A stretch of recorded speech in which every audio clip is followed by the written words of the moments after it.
Hello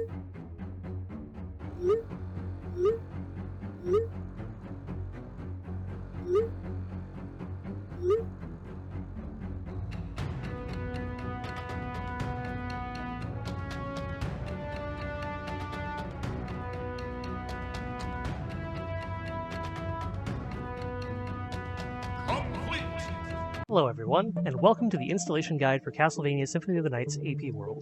If you check the description of this video, you'll find a GitHub link. Click it, then click Releases on the GitHub page. The most recent version of the APWorld will be downloadable from the Assets section of the topmost release.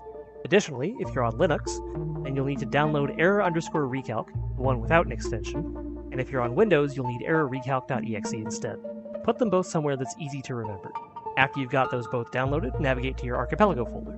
The default location is in c:/programdata/archipelago. Open archipelagolauncher.exe. When the launcher finishes opening, you should see two columns of buttons in its window. In the left column, there should be a button titled Install APWorld. Click it, and a file selection window will open. Select your downloaded soten.apworld file here, and the launcher will do the rest. Since this is a beta game, you will have to generate new seeds locally, which just means on your computer, instead of by using the Archipelago website. When generating a new seed, you need to put all the YAML files from all the players who will be playing with you in the Players folder. If you're looking for Symphony of the Night's default YAML file, you can generate your own by hitting the Generate Template Options button in the launcher, then looking in the Templates folder, which will be inside your Players folder. There's no need to worry about the Templates folder being inside the Players folder in terms of generation. Archipelago only cares about the Players folder itself, not any folders inside it. After you have all the .yaml files in your Players folder, you can either hit the Generate button in the launcher or run archipelagogenerate.exe. The button in the launcher also runs archipelagogenerate.exe, but if you have the launcher open already, it might just be less effort to press that button. If archipelagogenerate.exe doesn't run into any errors, then it will close on its own and you'll be left with a .zip file in your output folder. You can upload the zip file to the Archipelago website to play with others. Go to archipelago.gg, click the Get Started dropdown, then click Host Game, and click the Upload File button on the next page. Then navigate to your output folder and select the zip file that was just generated. Make a new room, send the room link to all the players, and you should be good. You will, however, need to extract the patches for unsupported games, like Symphony of the Night, from the generated .zip file and send them to whoever should be playing them yourself. You cannot download unsupported game patches from the website. To play Symphony of the Night, go back to your launcher and hit the Open Patch button. Then select your .apsoten file.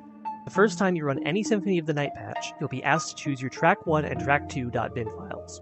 Pay attention to the title of the file selection dialog and make sure you pick the correct one. Track 1 should be around 500 megabytes, and Track 2 should be around 43 megabytes. Once those have been chosen, you'll be asked to select your error_recalc binary file. Go find where you downloaded it from earlier and select it here. However, if you put it in your archipelago/lib folder yourself, the Open Patch dialog will recognize that and not ask you to do anything about it. Then you'll be asked for a BizHawk binary file. If you don't already have it, you can find it on tasvideos.org. Click the Articles dropdown, then Emulators, then any of the links that say BizHawk in the Preferred Emulators section. You will need to download and run the prerequisites installer first. Afterward, click on the Release Package links and Release Notes, including Upcoming Releases link. Click on the download link for your operating system and the latest version of BizHawk on the next page, either Windows or Linux. Once the launcher knows where BizHawk is, it will automatically open BizHawk with your patched Symphony of the Night .bin file and the connector.lua file, which will then connect to the Archipelago BizHawk client, which will also open up. The Archipelago client won't be able to recognize your game until the PlayStation logos are done and the Soten title screen appears. You will need to enter in your connection details yourself in the Archipelago client's upper text box, the one with the connect button to the right of it.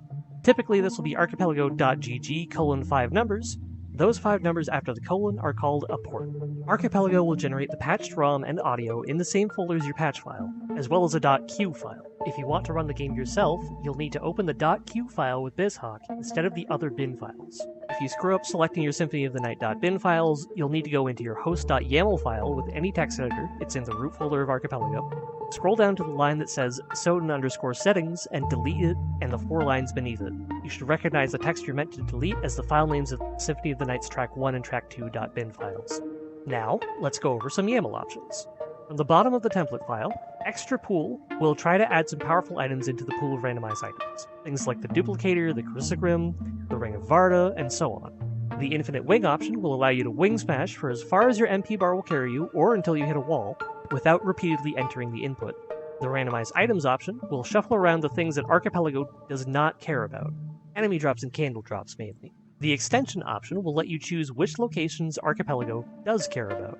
Relic_prog means that only items that show up on the relic screen, the silver and gold rings, and the spike breaker and holy glasses will be randomized.